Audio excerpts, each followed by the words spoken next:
a gente ao vivo, aqui no meu gabinete do Senado Federal, para pedir o apoio de todos que estão me acompanhando, dos movimentos sociais, dos brasileiros nacionalistas, das pessoas que se preocupam com o futuro do Brasil, com o projeto de nação, para uma medida que um grupo de senadores, que eu enumerarei logo mais adiante, tomou para viabilizar, na forma das possibilidades regimentais do Congresso Nacional, um referendo revogatório para anular todas as medidas antinacionais prejudiciais à população que estão sendo tomadas pelo atual governo.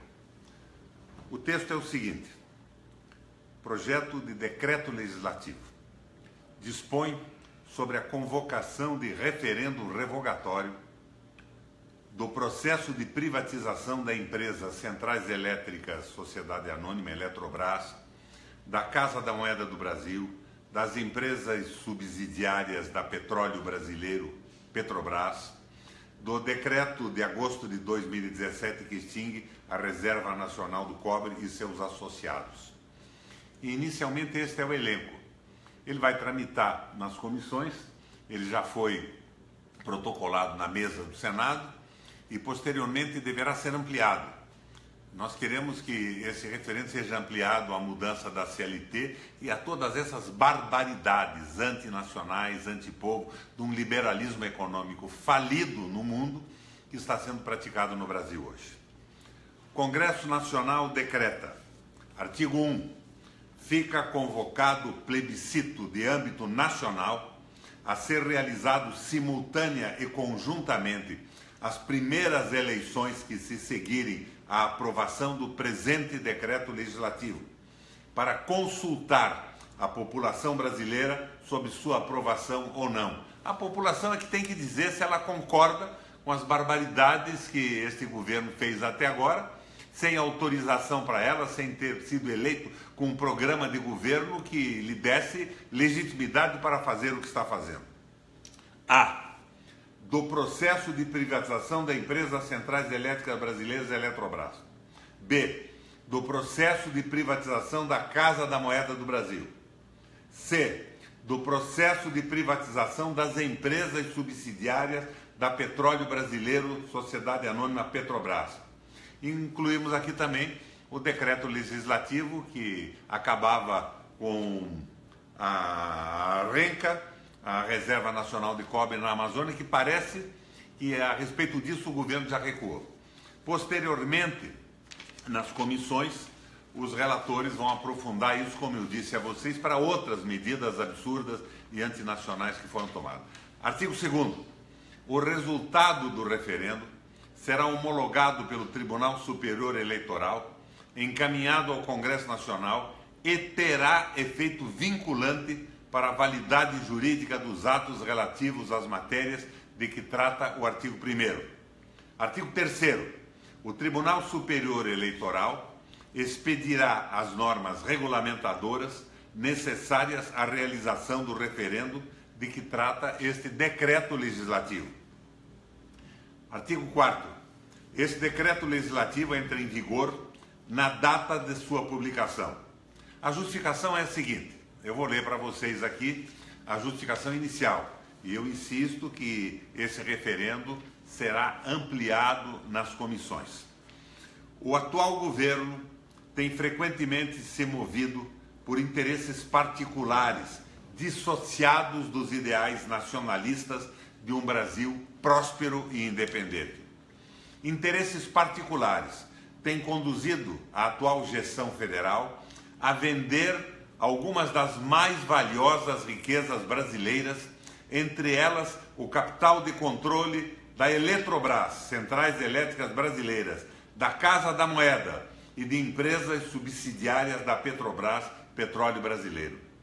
Não satisfeito com o tamanho descaso com os bens que permanecem aos brasileiros, tomou a iniciativa agora de extinguir a Reserva Nacional de Cobre e seus associados à Renca. Quando esse decreto foi redigido, o governo não havia recuado ainda. Isso será corrigido na sequência.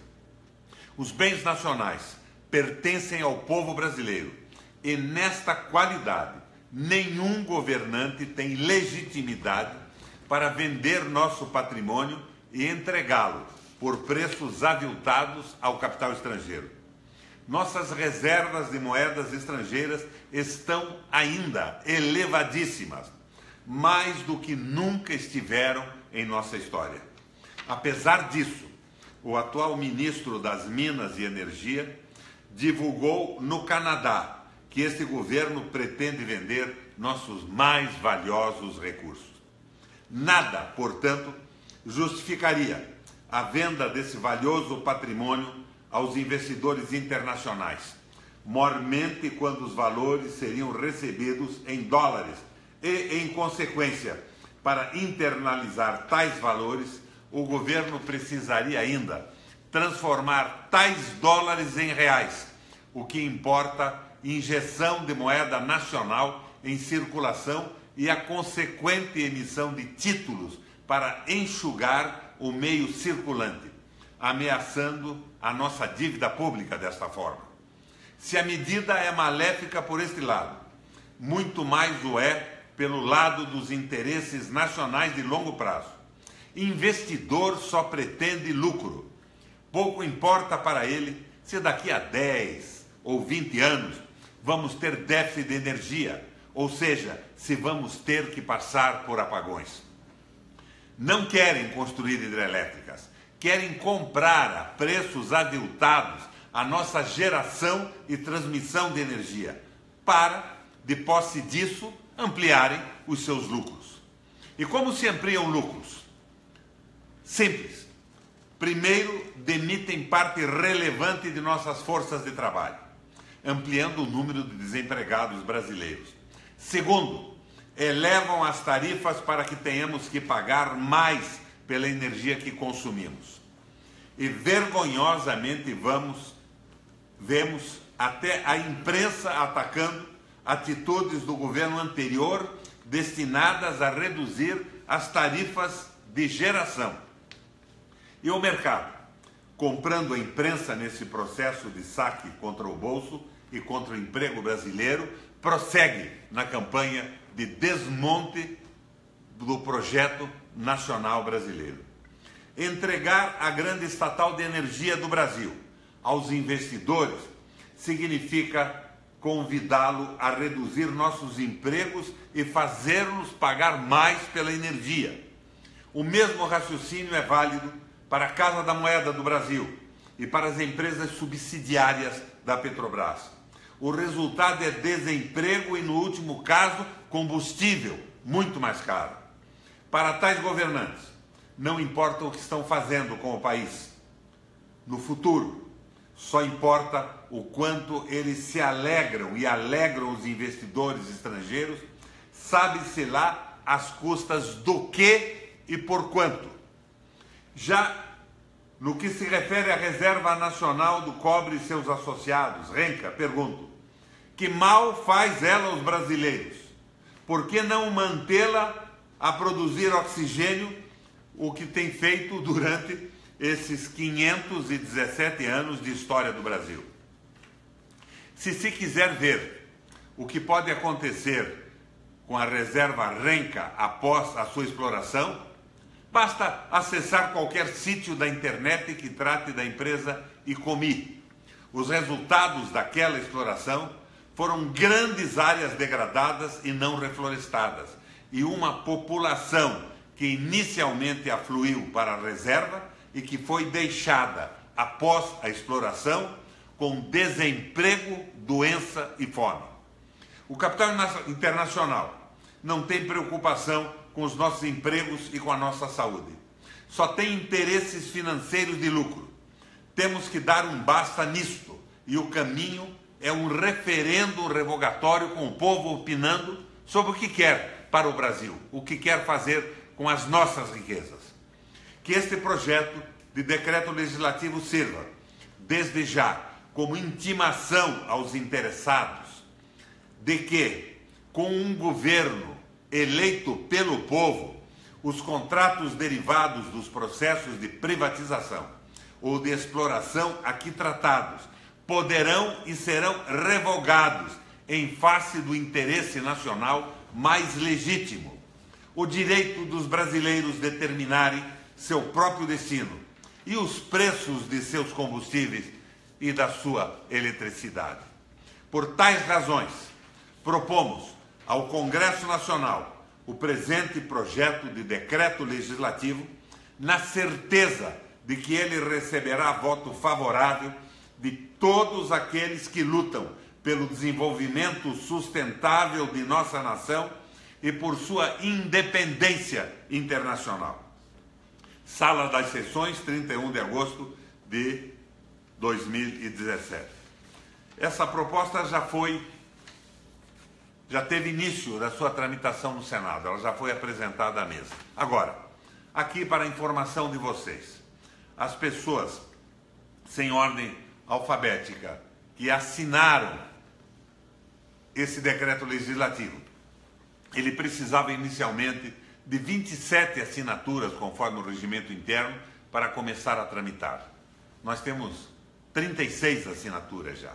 E sem ordem alfabética e sem ordem de prioridade nas assinaturas, assinaram esse decreto os senadores Cátia Abreu, Eduardo Braga, Fernando Collor, Renan Calheiros, Paulo Paim, José Pimentel, Lazier Martins, Armando Monteiro, Regina Souza, João Capiberibe, Ângela Portela, Simone Tebet, Vanessa Graziotin, Omar Aziz, Flecha Ribeiro, Magno Malta, Fátima Bezerra, Gleise Hoffmann, Eumano Ferrer, Randolfo Rodrigues, Paulo Rocha, Cristóvão Buarque, Lindbergh Farias, Antônio Carlos Valadares, Roberto Muniz, Gladson Cameli, Lídice da Mata, Regufe, Hélio José, Humberto Costa, Dário Berger, Jorge Viana, Eduardo Lopes, Telmário Mota, José Serra e Assir Gurgas. Minha gente, nós demos início a esse processo. A partida foi boa. 36 senadores consideraram conosco que é oportuno submeter ao povo essas mudanças, a nosso ver absurdas, que estão sendo feitas pelo governo, com a complacência de uma maioria do Congresso, que cá entre nós é obtida nessa troca de cargos, empregos, comando de ministérios e emendas parlamentares. Mas no Congresso Nacional, só a pressão popular faz as coisas andarem como precisa o projeto nacional e como precisam os nacionalistas que aqui existem num bom número. Então eu faço aqui um apelo aos sindicatos, às federações, que nos ajudem com um abaixo-assinado de apoio. E reitero que esta foi a forma inicial do projeto. Nós vamos incluir nas comissões, através de emendas e relatoria, outras políticas que não foram elencadas inicialmente, como as políticas que acabam com os direitos sociais. Nós precisamos resistir, nós temos que mobilizar a população brasileira. Manifestações nas ruas e esse apoio que deve chegar ao Congresso Nacional na forma de abaixo-assinados. Daqui para frente, vamos à luta. O Brasil não pode passivamente assistir à sua destruição, à destruição de um projeto nacional com um liberalismo econômico entreguista que avilta o trabalho e liquida a possibilidade da construção de um país independente, fraterno e soberano. A luta, meus irmãos, é o apelo que fazemos nós, os 36 signatários desse projeto, a partir desta proclamação que faço agora aqui do meu gabinete no Senado da República. Valeu, minha gente!